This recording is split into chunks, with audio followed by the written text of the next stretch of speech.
El mundo que conocemos parece ser una estructura sólida y confiable. Sin embargo, a veces surgen pequeñas grietas que desafían nuestra lógica más básica. No hablamos de fantasmas tradicionales o leyendas urbanas conocidas por todos. Esta noche exploramos los errores en el tejido mismo de nuestra existencia diaria. Imagina despertar en un lugar que no está en ningún mapa conocido, o descubrir que estuviste en una fiesta mientras cuidabas a un familiar enfermo. Son momentos donde lo imposible se vuelve una verdad documentada e innegable. Bienvenidos a un episodio donde la realidad se dobla y nos muestra su otra cara. Es hora de apagar las luces y cuestionar todo lo que damos por sentado. ¿Qué harías si te encuentras contigo mismo caminando por la calle? Los relatos de esta noche no son simples cuentos para asustar niños. Son testimonios de personas que vivieron lo que nadie puede explicar racionalmente. Prepárate para entrar en el territorio de las anomalías existenciales. Acompaña a nuestra comunidad en este viaje por los bordes del mundo. Escucha con atención, pues el siguiente error podría ocurrirte a ti. Comenzamos con la historia de un hombre que descubrió una vida que no vivió. Un reencuentro que trajo consigo una revelación perturbadora sobre el pasado. ¿Es posible estar en dos lugares distintos en el mismo instante preciso? La ciencia dice que no, pero los recuerdos de otros dicen lo contrario. Adentrémonos en el primer relato de esta noche de desconcierto. Todo comenzó en una reunión de amigos de la preparatoria. Eran viejos conocidos recordando anécdotas de hace casi 20 años. Pero entre las risas surgió un nombre que no encajaba en la historia.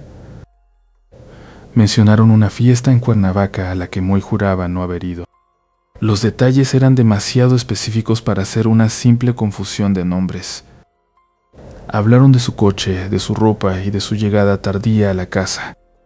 Moy intentó explicar que ese fin de semana estuvo en un hospital en Veracruz. Pero nadie le creía. Pensaban que era solo una broma pesada de su parte. La duda quedó flotando en el aire hasta que apareció una prueba irrefutable. Una antigua amiga le mostró una fotografía guardada en sus redes sociales. Ahí estaba él, sonriendo a la cámara en el jardín de Cuernavaca. La fecha del post coincidía exactamente con su estancia en el hospital.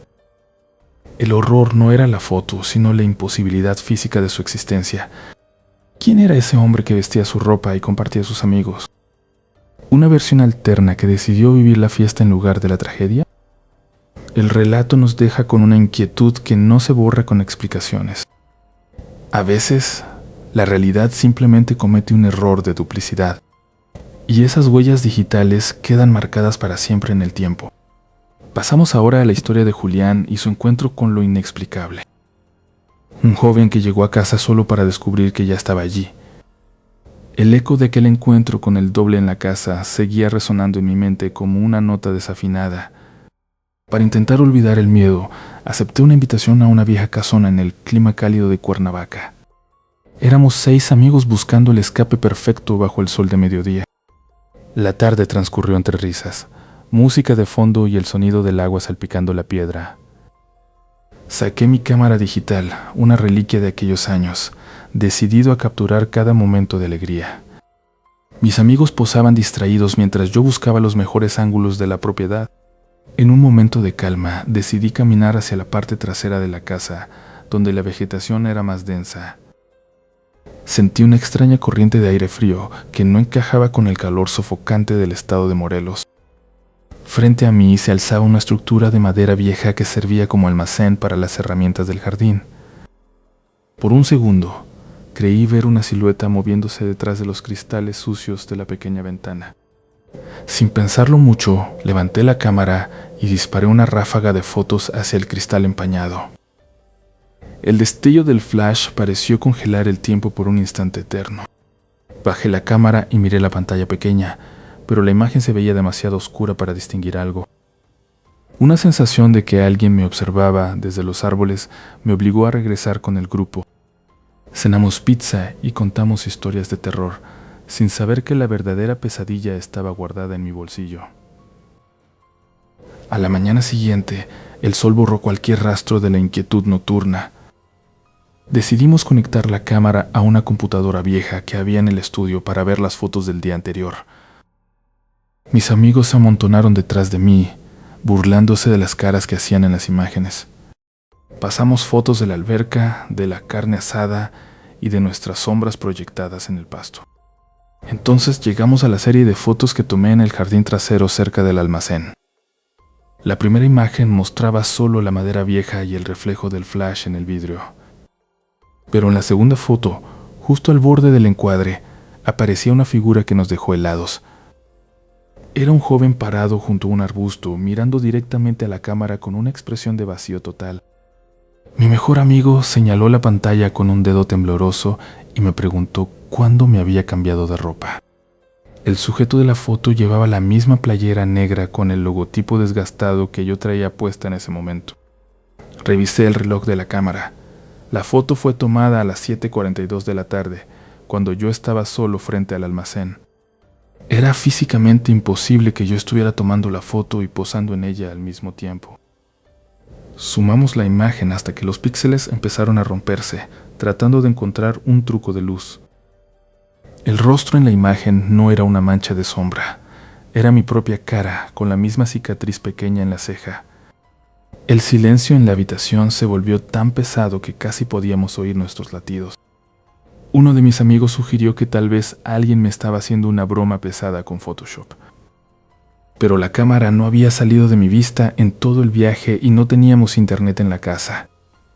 Decidimos ir todos juntos al lugar exacto donde se tomó la fotografía. El arbusto donde parecía la figura estaba aplastado, como si algo pesado hubiera estado parado allí recientemente. En el suelo, justo donde los pies del doble estarían, encontramos un objeto que no pertenecía al jardín. Era una moneda de 10 pesos, pero la fecha de acuñación marcaba un año que aún no había llegado. El pánico se apoderó de nosotros y decidimos empacar todo para irnos de esa casa de inmediato. Mientras subíamos al coche, sentí de nuevo esa mirada fría clavada en mi nuca desde el piso superior. En el balcón, las cortinas se movieron ligeramente, aunque todas las ventanas estaban cerradas bajo llave. Guardé la cámara en la guantera, temiendo que la imagen cambiara si la volvía a mirar. Al llegar a la ciudad, intenté borrar la foto, pero la cámara simplemente se congelaba cada vez que lo intentaba. Esa misma noche recibí un mensaje de texto de mi propio número que decía: "No debiste tomar esa foto". Revisé mis mensajes enviados, pero no había rastro de que yo hubiera mandado nada. El teléfono empezó a sonar, y en la pantalla aparecía mi propia foto de contacto llamándome a mí mismo. Lo que escuché al contestar no fue mi voz, sino el sonido de alguien respirando en una casa donde ya se estaba viviendo otra vida. Aquel eco de respiración en la línea telefónica se quedó grabado en mi mente como una cicatriz invisible.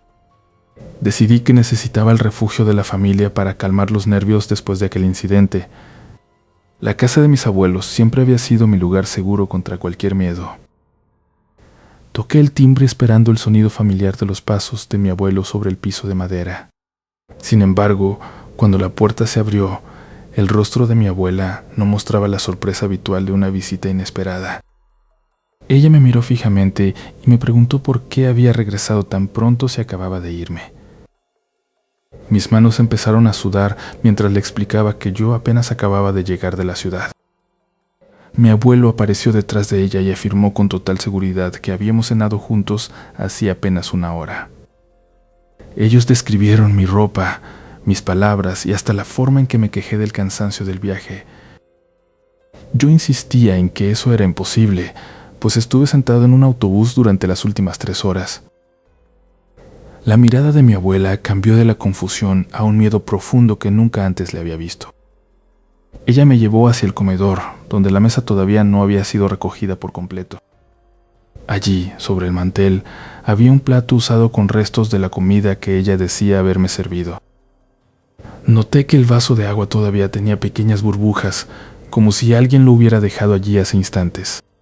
Mi abuelo mencionó que yo le había entregado un libro que supuestamente le traía de regalo. El problema era que ese libro estaba en ese preciso momento guardado en el fondo de mi mochila.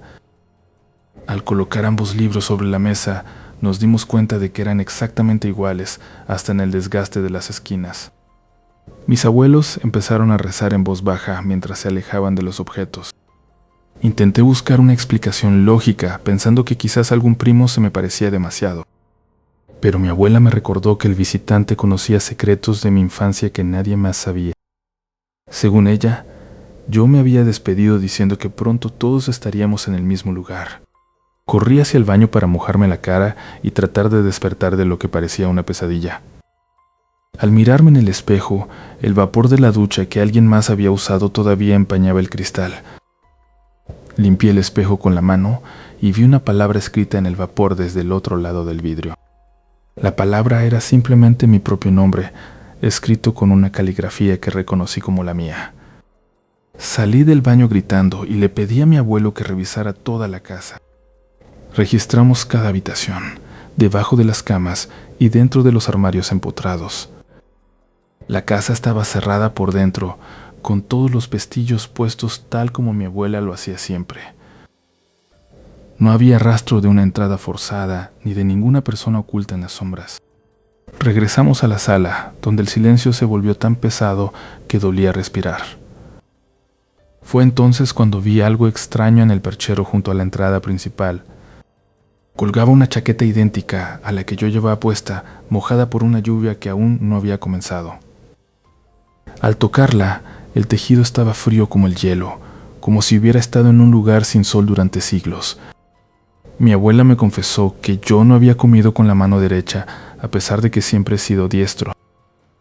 Dijo que el visitante manejaba los cubiertos con una torpeza mecánica, como si estuviera aprendiendo a usarlos. El miedo me paralizó cuando comprendí que lo que estuvo aquí no era un fantasma, sino algo físico que ocupaba mi espacio. De pronto, el teléfono de la casa comenzó a sonar con un repique estridente que nos hizo saltar a todos. Mi abuelo caminó lentamente hacia el aparato, mientras nosotros lo mirábamos conteniendo el aliento. Al levantar el auricular solo pudo escuchar mi propia voz desde el otro lado diciendo: «Ya estoy en la puerta, ábreme». Miramos hacia la puerta de entrada, que estaba cerrada bajo llave, y escuchamos 3 golpes secos y violentos. La voz fuera de la casa empezó a suplicar que la dejáramos entrar porque tenía mucho frío y se sentía perdida. Lo más aterrador no era la voz, sino que la chaqueta mojada en el perchero empezó a soltar un vapor denso. El vapor comenzó a tomar una forma humana justo en medio del pasillo, frente a nuestros ojos incrédulos. Mis abuelos se arrodillaron a rezar mientras la figura de niebla se volvía sólida y mostraba mi propio rostro. El duplicado me miró con ojos vacíos y extendió una mano que goteaba agua negra sobre el suelo. En ese momento, las luces de toda la casa estallaron simultáneamente, sumergiéndonos en una oscuridad absoluta. Solo podía escuchar el sonido de unos pasos pesados acercándose hacia donde yo estaba parado. Una mano helada se cerró sobre mi hombro y una voz idéntica a la mía me susurró al oído: «Gracias por el libro, Juan, pero ahora necesito algo más importante que tus recuerdos». Sentí como si mi propia alma fuera succionada a través de ese contacto gélido. Cuando recuperé el sentido, estaba solo en el comedor, pero mis abuelos ya no me reconocían. Peor aún, al mirar hacia el jardín, vi a través de la ventana a mi propia esposa llamándome desde un teléfono que no existía. Me quedé paralizado frente a la ventana mientras el sudor frío recorría mi espalda. Ella estaba allí, de pie entre los arbustos del jardín, sosteniendo un auricular de baquelita negra contra su oído. Lo más perturbador era que el cable del teléfono se arrastraba por el suelo y se perdía en la oscuridad más absoluta. De repente, el teléfono real sobre la mesa de la sala comenzó a sonar con un estruendo metálico. Aparté la mirada de la ventana por un segundo para observar el aparato que vibraba con insistencia. Cuando volví a mirar hacia el jardín, la figura de mi esposa se había esfumado por completo. El timbre del teléfono seguía taladrando mis oídos, exigiendo ser respondido en medio del silencio nocturno. Acerqué mi mano temblorosa hacia el auricular, sintiendo una electricidad estática en el aire.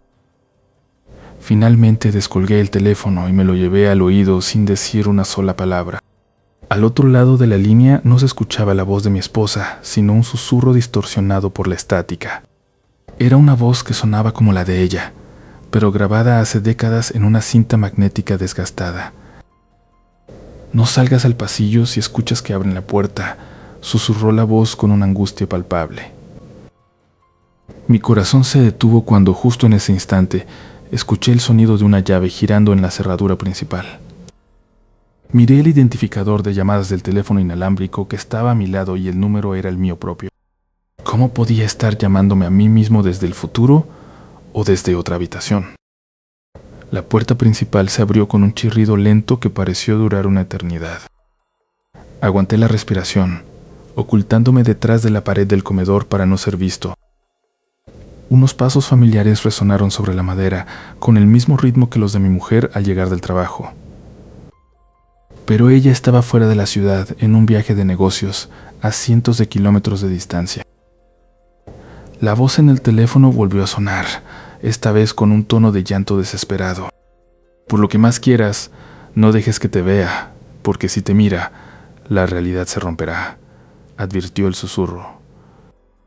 Escuché cómo las llaves eran depositadas sobre el mueble de la entrada con un tintineo metálico.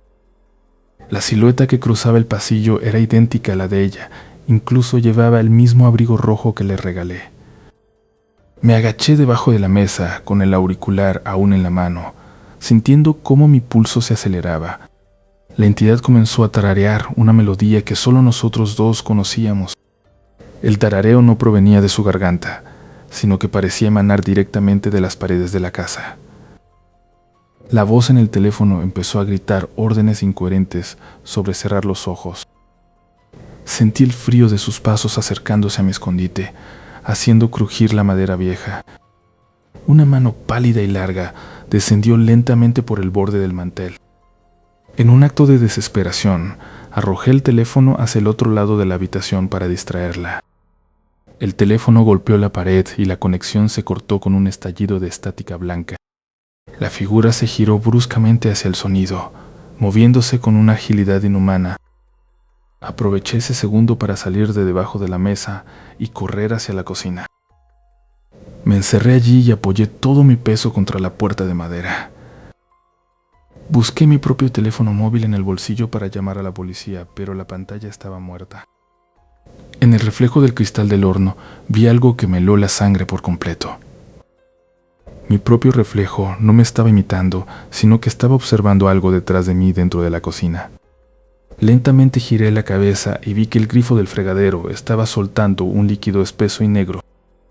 La puerta de la cocina comenzó a ser golpeada desde el otro lado con una fuerza brutal.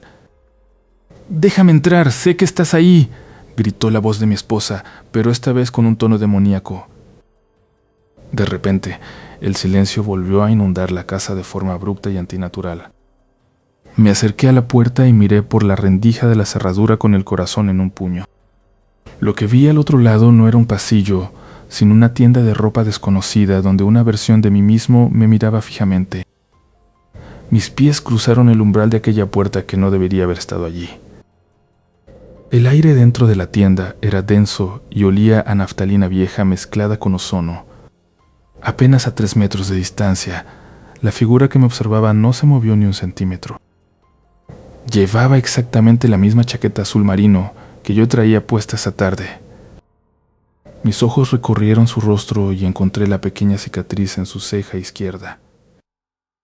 Mi corazón comenzó a golpear contra mis costillas con una violencia que me dificultaba respirar. El silencio en el local era absoluto, como si el sonido exterior hubiera sido succionado por un vacío. Intenté retroceder, pero mis piernas se sentían como si estuvieran enterradas en cemento fresco. La otra versión de mí mismo parpadeó de forma lenta, casi mecánica. Pensé que era un espejo, pero no había ningún marco ni cristal separándonos. Estiré mi brazo derecho con un temblor incontrolable para tocar su hombro. Él hizo exactamente lo mismo, moviendo su brazo con una simetría perfecta e inquietante. Nuestras puntas de los dedos estaban a escasos milímetros de distancia en el aire frío. Quise gritar por ayuda, pero mi garganta estaba seca como la arena del desierto. Noté que el reloj en su muñeca marcaba una hora que no existía en nuestro sistema. De repente, el doble sonrió, pero sus dientes eran demasiado blancos y perfectos. El vello de mis brazos se erizó mientras una corriente de aire gélido recorría el pasillo. ¿Cómo podía alguien ser tan idéntico hasta en el más mínimo poro de la piel? Las luces del techo comenzaron a zumbar con una frecuencia que me taladraba los oídos. El doble comenzó a hablar, pero su voz sonaba como si viniera desde el fondo de un pozo. «No deberías estar en esta parte de la tienda», susurró con mi propio tono de voz. Me di la vuelta frenéticamente buscando la salida por la que había entrado. Donde antes había una puerta de cristal, ahora solo encontraba una pared de ladrillos sólidos. El pánico se apoderó de mí y empecé a golpear los ladrillos con mis puños cerrados. Detrás de mí escuché el sonido de pasos rítmicos sobre la madera crujiente. No quería mirar atrás, temiendo que su rostro estuviera ahora justo contra mi nuca. Todo a mi alrededor comenzó a desvanecerse en una neblina grisácea y espesa. Los maniquíes parecían girar sus cabezas de plástico para seguir mis movimientos erráticos. Necesitaba despertar de esta pesadilla antes de que él me alcanzara. Sentí una mano helada posarse sobre mi hombro con una fuerza inhumana. Al girarme, el doble ya no tenía rostro, solo una superficie lisa de carne pálida. Caí al suelo de espaldas, arrastrándome lejos de esa cosa que vestía mi ropa. De repente, el suelo bajo mis manos se sintió frío y metálico en lugar de madera. La tienda de ropa desapareció en un parpadeo, dejándome en un túnel oscuro. El olor a naftalina fue reemplazado por el hedor a humedad y hierro oxidado. A lo lejos escuché el eco de un tren aproximándose, aunque no había vías a la vista. Me puse de pie y comencé a correr hacia la luz, esperando encontrar una salida real. Pero al acercarme a la luz, vi un cartel que indicaba el nombre de una estación desconocida.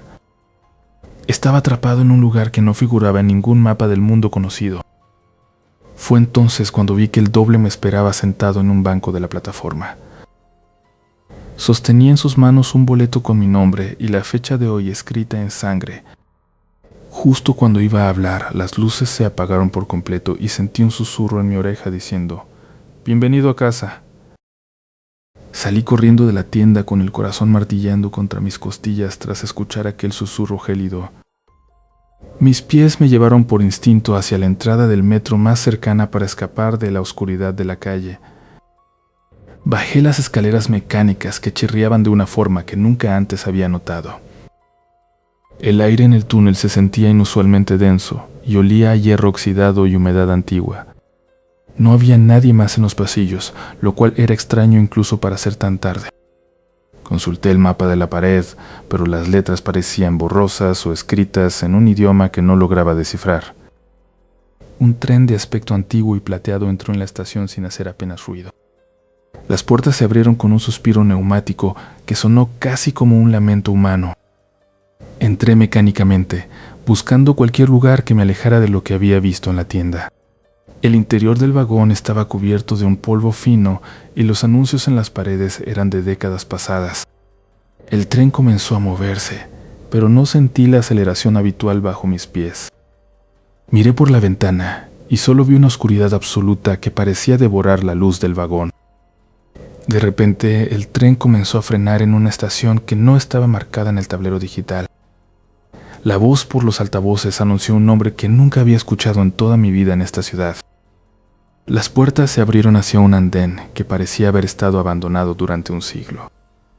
Sentí un impulso inexplicable de bajarme, como si una fuerza invisible tirara de mi pecho. En cuanto puse un pie fuera, el tren desapareció instantáneamente, dejando solo el silencio. El silencio era tan profundo que podía escuchar el tic-tac de mi propio reloj, como si fuesen martillazos. Noté que las paredes estaban cubiertas de un musgo negro que parecía latir muy lentamente. Vi una señal que indicaba la salida, pero las flechas apuntaban en direcciones físicamente imposibles.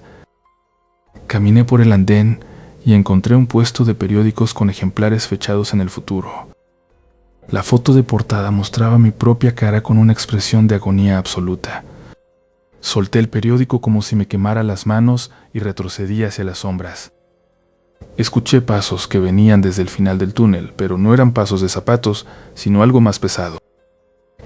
Me escondí detrás de una columna de acero oxidado, tratando de no respirar. Una figura alta y delgada pasó caminando lentamente, arrastrando una maleta que parecía estar viva. La estación parecía estirarse y encogerse a medida que mis niveles de pánico aumentaban. Busqué mi teléfono para pedir ayuda, pero la pantalla solo mostraba estática y símbolos extraños. De pronto, encontré una puerta que decía mantenimiento y decidí que era mi mejor opción. Al abrirla, no encontré herramientas, sino un bosque entero que crecía bajo la ciudad. Los árboles tenían hojas plateadas que emitían un susurro constante, como miles de voces rezando. Cerré la puerta de golpe, temiendo que el bosque me atrapara en su interior para siempre. Tenía que encontrar la verdadera salida antes de perder la cordura por completo. Llegué a una escalera de caracol que parecía subir eternamente hacia el cielo. Comencé a subir, mis piernas quemaban y el aire se volvía cada vez más frío. A lo lejos, escuché el sonido de coches y la vida normal de la ciudad. Pero cuando llegué al final, no estaba en la calle, sino en un espejo gigante que reflejaba la estación abandonada. Mi reflejo no se movía como yo, se quedó quieto mirándome con una sonrisa maliciosa. El reflejo señaló hacia el suelo, donde una rejilla de ventilación expulsaba un humo negro. De repente, el cristal del espejo comenzó a agrietarse y una mano idéntica a la mía rompió el vidrio para atraparme. Retrocedí con un grito ahogado mientras los dedos de mi doble se cerraban sobre mi muñeca con la fuerza del hierro frío. Tiré con todas mis fuerzas hasta que el agarre cedió y la figura se desvaneció en el cristal roto. Me quedé allí sentado en el suelo de la estación abandonada mientras el silencio volvía a reinar pesadamente. Al mirar mi muñeca, noté las marcas rojas que confirmaban que nada de esto había sido un sueño. Salí de las profundidades del metro sintiendo que el aire de la ciudad ya no era el mismo de antes. Caminé por las calles vacías de la madrugada preguntándome cuántas de las personas que cruzamos son realmente quienes dicen ser.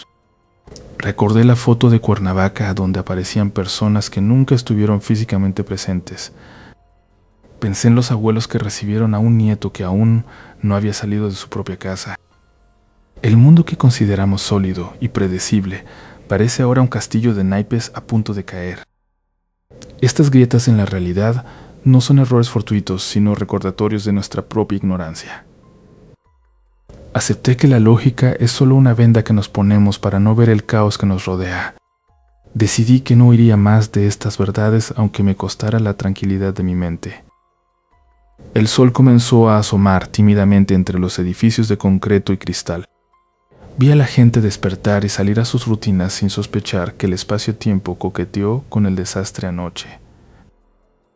Me detuve frente a un escaparate y observé mi reflejo con una cautela que nunca me abandonará. El cristal estaba intacto, pero yo sabía que detrás de esa superficie existía otra posibilidad. La llamada de mi esposa finalmente entró a mi teléfono para preguntar dónde me había metido. Escuchar su voz real fue el ancla que necesitaba para volver a este lado del mundo. Comprendí que nuestras conexiones personales son los hilos que mantienen tejida la tela de la realidad. Aunque el universo tenga fallos, el amor y la memoria parecen resistir cualquier distorsión. No busco respuestas definitivas porque sé que algunas preguntas están diseñadas para no ser respondidas. Soy solo un testigo más de lo imposible en un mundo que prefiere mirar hacia otro lado. Cada rincón oscuro de la ciudad guarda ahora un secreto que antes me aterraba, pero que ahora acepto. Regresé a mi hogar y toqué la madera de la puerta para sentir la solidez de mi propia vida. El olor a café y el sonido de la radio eran pruebas suficientes de que estaba a salvo. Sin embargo, nunca olvidaré que existe una estación de metro que no figura en ningún mapa. Ni olvidaré la mirada de aquel que era yo pero que no compartía mi alma. Nuestra realidad es un velo fino y yo he visto lo que hay al otro lado. Tal vez los fantasmas no son muertos, sino ecos de vidas que no llegamos a vivir. He cerrado este capítulo de mi vida, pero mantengo los ojos bien abiertos. Estas historias no son advertencias para asustar, sino para despertar la conciencia. Lo imposible sucede todos los días frente a nosotros si tan solo dejamos de parpadear.